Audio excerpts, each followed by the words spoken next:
Hey everybody, it's Safi and Marco, Dish Out on the Movies. Today we are doing a brand new Goosebumps series. It just came out actually, yesterday? Yeah. And of course it's by R.L. Stine. And Yeah.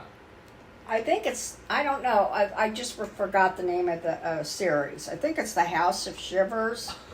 And that's probably not right. What's the name of the book, though? The book is Night of the Living Mummy.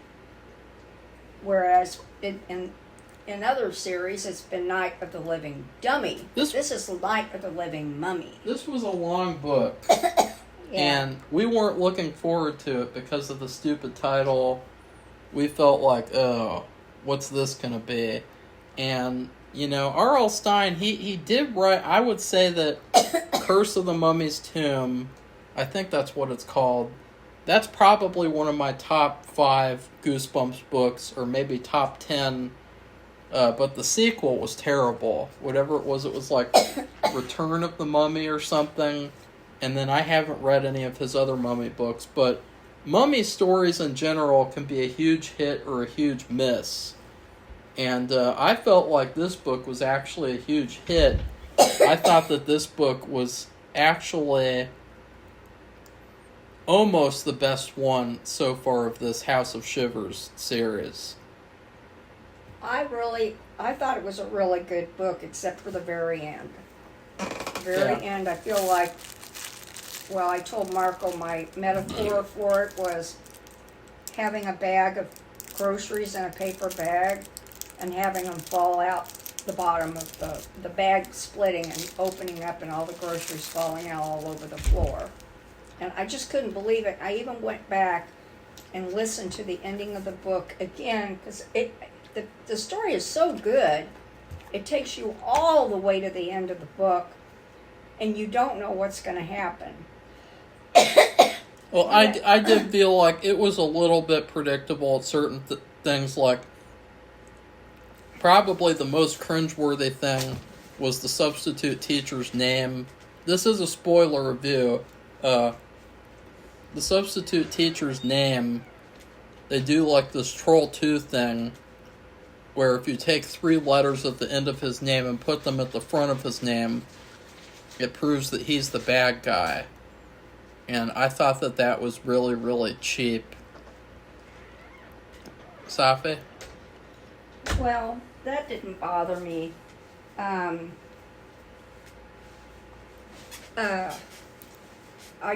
wondered how that was gonna. That's the thing.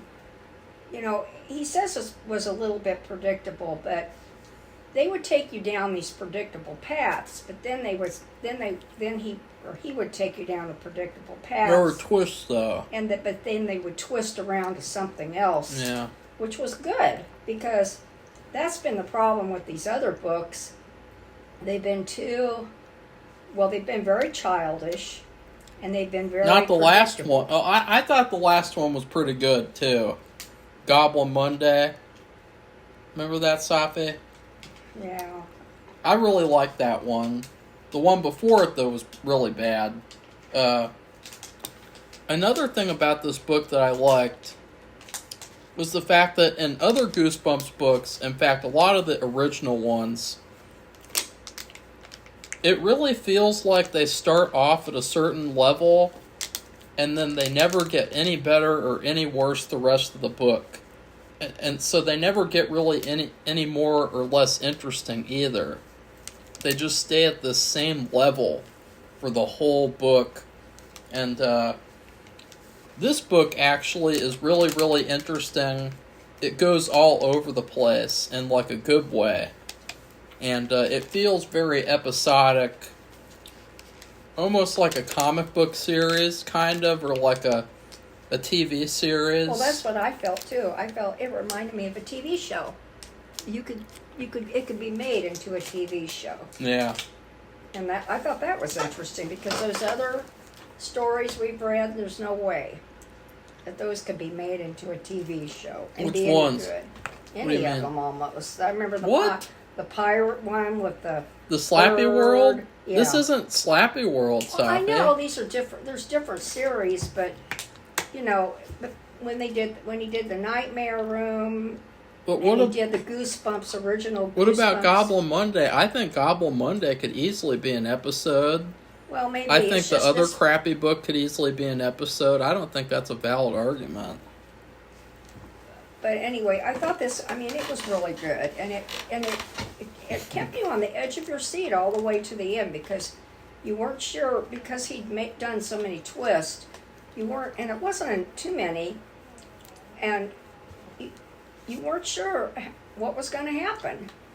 You thought, well, maybe this is going to happen, and because didn't we read that one? And there was a school bus with the kids, and they went missing, and then they all died, and there were like zombies or something on the bus, and then they went to that school, and then this guy comes to visit his cousins. Yeah, the fifth grade zombies? Yeah, that was... Why are you talking about that one? Well, I'm just thinking about... This isn't the same series, Safi. It's a different series. This is a new series, but it seemed a little bit more grown up. Yeah. Like, in terms of... I would agree. The writing and the story being, it didn't... Sometimes when he does that, when he's done that with the stories, like... the storyline's kind of been resolved or it just drops off real quickly during the book and you can't take it seriously and it seems childish and then you're thinking, oh, you got to, of course there's a problem at the end of this story, but it comes all the way at the very last couple of pages probably. Well, I would say one of the things to mention is that this book didn't really feel like it was a part of the same series as the last two books, kind of in a way, because in the last two books, both of them had these really gross out, like, adult moments. Like, in the last one, like, the old man character, he ate, like, a raw bird while it was still alive. And, like, this book really didn't have any, like, gross out moments like that, except for, like, I guess the mummification process, kinda, but it was whatever, but, like, I mean, we've seen that before in, like, any mummy movie or book, right? Like, they go through the mummification process, and the thing with the brain where you take it out with that instrument, and, Tales from the Crypt did that, and they actually showed it. That was really gross. They didn't have anything like that in this book, and I'm not saying that's a bad thing. I'm just saying, like, there's no moments like that in the book, but it's a pretty good story. I thought it was worth reading. I would read it again. I wouldn't say that it's as good as Goblin Monday, because I liked how Goblin Monday had, like, an X-Files vibe to it. So, Safi? I don't know. I really like the book a lot. Like I've said a million times, I read a lot. And so the more you read, the more you're able to judge about the structure of a book, whether you can tell about it, whether it's, it's really a good book or it's kind of okay. And this was pretty good, and I was really shocked. And but it's just the very ending of it, I really am not happy about. But anyway, just let me say what it's about. And you think when you hear it, the premise of it, of a little bit, that it's going to be the typical thing. It reminded me a lot of Night in Terror Tower. Yeah. That was the main book that I felt like it took influence from. I also saw that there was another book called Diary of a Mad Mummy, and this might have been influenced by that too. I'm not really sure though, because I haven't read it, so Safi hasn't either. Well, there's this boy, his name is Harry, but they call him Happy because he's always happy. He's always in a good mood, and he loves Egypt. He loves everything about it, and he really knows a lot. He reads a lot. And so whenever they have any kind of report at school about history or science or whatever, he likes to talk about Egypt. And so they're going to do a class field trip and they're going to see, one of the things they want to see, which is part of the museum, is the Egyptian display. Now, what's bad, when they get there, it's closed out because they're doing some kind of repairs or something. And I think that's horrible. I mean, he's just like, he lives it. He has a yellow pyramid, Lego pyramid, and a huge thing in his room, and he has all these books, and he really loves it. And it was, I mean, it would be, and he was looking so forward. You know, they don't take lots of class trips. Nobody does. And they might not take any at all. And he was looking forward to it, and the thing is closed down. And so they have the typical thing. This is just how it just sets up the story, where he wants to go see it anyway, and there's all this shenanigans where he almost gets caught. And the mummy ends up taking control of his body, and they're kind of going on this adventure together to get this amulet and defeat this bad guy who, it was kind of like a cliche story where it was actually basically like a ripoff of Night in Terror Tower, where, you know, you had the prince and the princess, and the bad guy, he betrayed the king and killed him, and then killed the prince and princess, or wanted to. And this is like a similar thing where this bad guy betrayed the child king. Well, he's a wizard. And he mummified him, had him mummified and killed and everything. And so it's kind of like that. But of course, you know, you have the typical thing. The guy leaves his group, and then he goes there, and something happens. But Marco just told you. It was a lot of fun. The book. Yeah, it was very fun. It definitely felt like a return to old school Goosebumps. Yeah. While also being like kind of adult too, which I really liked. Yeah. And I would say, you know, R.L. Stine's doing a pretty good job. When the new Goosebumps season 2 comes out, it's these books aren't going to make it look very good though, because you read these and it's like, wow, those are really good, and then you see the show and it's like, ew, gross. Well, so the book, the way it's structured, it's in parts. So the first part is that setup I just talked about. The second part is about the boy king who was killed, and so they have a whole thing about him. That's the second part, and then it kind of brings Happy back into it at the very end, and then we go into the third part. And then I think there's another part, like 4 parts. And you know, where I don't want to say everything, I don't want to give everything away, but anyway, you also have this, I don't know how to, I won't say I can't say everything about the problem, because you're going to say, well, how can there be a problem? It sounds like a pretty good book. You're saying all these good things about it. But the problem is, I mean, it's very, you have to pay attention to the story. There's just a lot to it, more than you think, and it involves her science teacher, and it involves his best friend. He comes over every day, and they talk about, he eats part of his breakfast. Yeah, Jaden Smith. And his mother says, it's Jaden Smith. Want me to make you your own piece of toast? Oh, no, I have my breakfast. It's Jaden Smith. He eats Happy's breakfast, and they do everything together and that play little video fucker. games. You should have known it was the bad guy, because it's Jaden Smith. Oh, boy. Right, Safi? Is that Will Smith's son's name? Yeah. Oh my God. I wasn't sure about that. So anyway, just, I want to say what the problem is at the end. I mean, just kind of vaguely. I said Jaden is part of the story too. He becomes part, and not during the whole thing, in terms of the intrigue and what happens with the boy king, the amulet. They're looking for the wizard who took the amulet, killed the boy, or had him get killed. And he went through time, so he's there.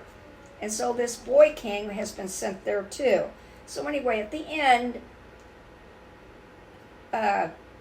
something happens with Jaden. I'm not going to say anything more, but at the very end, you don't know how it gets resolved with him. And to me, he was a very important part of the story, at least in the how everything gets fixed. Well, see, I didn't like the twist, because the twist was the main kid was going to get stuck in the past forever, which I thought, it's kind of interesting, but it was just a little like, oh, that's kind of like unfortunate, like that's not really a happy ending. Well, it's like that zombie school bus story. Remember the kid from the city?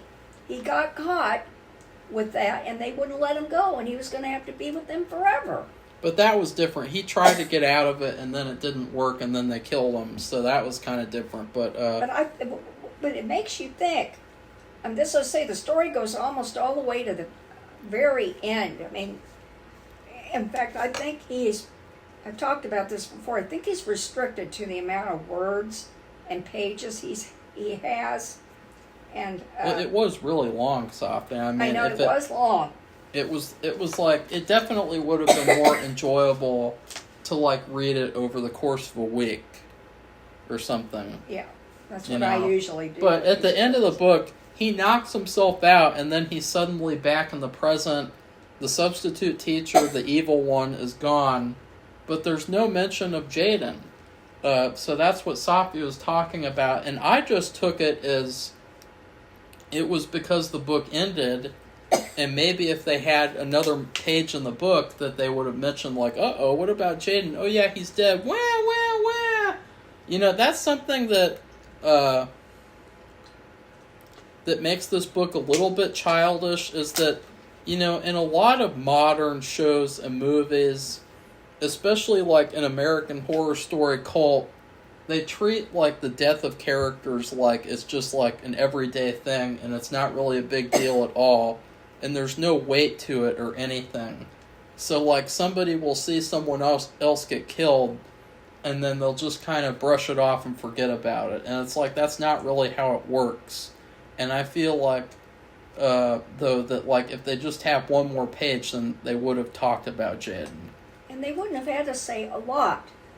He did a really good job with the story. I mean, the whole thing was really good. Because you begin to think, oh, here's this predictable thing because of the way it's set up, but then it doesn't turn out that way. And then you have another thing come up, and oh, it's going to be like this. Nope, it isn't. And then, but at the end, I mean, this is his best friend, and they don't even mention his name. They mention the science teacher, yeah, but they don't mention him, and he was an integral part of the whole unfolding and what happens at the end. Yeah, I like the twist with Jaden. I thought that, I really enjoyed the whole book except for the twist at the end. I don't like those twists where someone wakes up and then it's like, oh, what happened? Was it all a dream or something? Because they didn't really mention, like, what really happened or what didn't. The only thing that I'm glad that they didn't do is that at the end, the new teacher, Bethany, she said, okay, the mummy museum, or the mummy exhibit is actually open now. So we can go see the mummy in person. For real. And you know what I'm glad that they didn't do, Safi? Play that music and...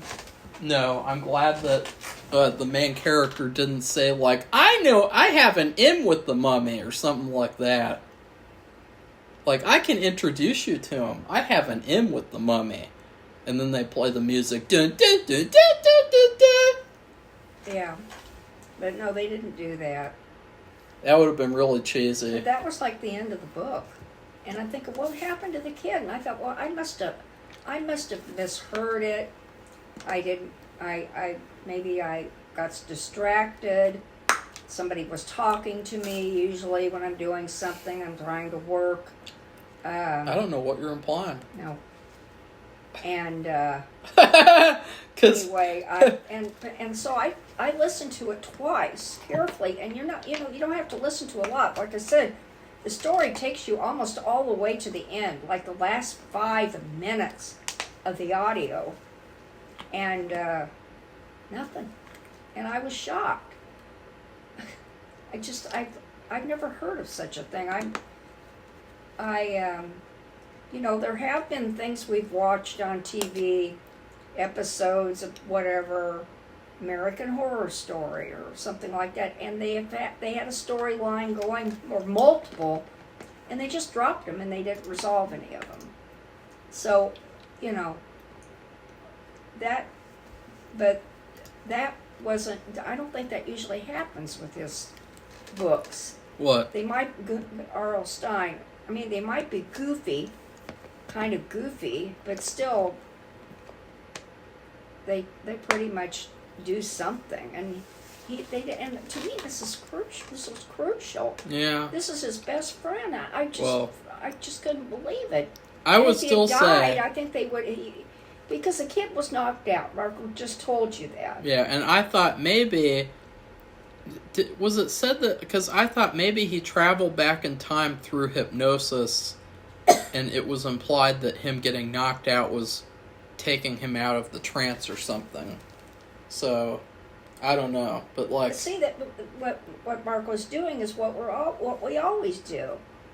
We have to make up the story ourselves to cover up the deficiency that the lack thereof. In this case, though, you don't know R.L. Stine's intention of what he wanted, or I don't know.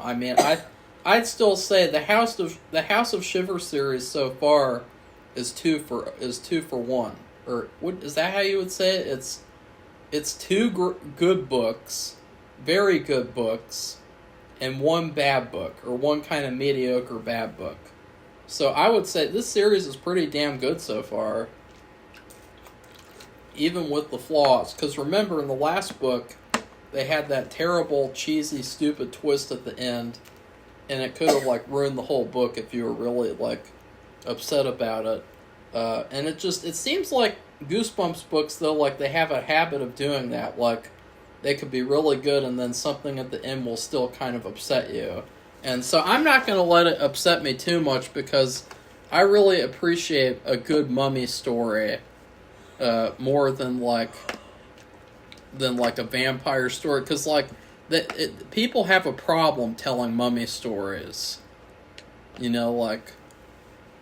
There's no shortage of werewolf stories and vampire stories, but a mummy story is hard to write a good one. So, well, I appreciate it too. I'm just disappointed about the end. God, Safi. I'm part of the ending with Happy is really good, but the other part, maybe I should go back and just. You're gonna go back again? What is this, this Zapruder film? You're trying to analyze it like the JFK assassination? Is that where the bullet? Is that where it came from? Is that what happened? Is that what you're doing? I can't believe it. At the ending, I thought if he wake up, Jason's sitting there smiling at him, going, "What are you doing, Happy? What's your problem?" And then, anything. Jason? Jaden? You said Jason. Oh, Jaden. I'm sorry. Jason! We're not talking about that's a reference to Heavy Rain. Yeah. And they did, in the book, they did have Heavy Rain. No, Safi. Yes, they did. The video game Heavy Rain. Oh, I don't know anything about that. At the beginning of it, you have to go around as this character, and you just click this button over and over again as you're searching for him, and he says, Jason! Jason! Marco, don't yell like that. It's really funny. And it's a meme, so, Okay. you kind of ruined it, because I had to, over-explain it.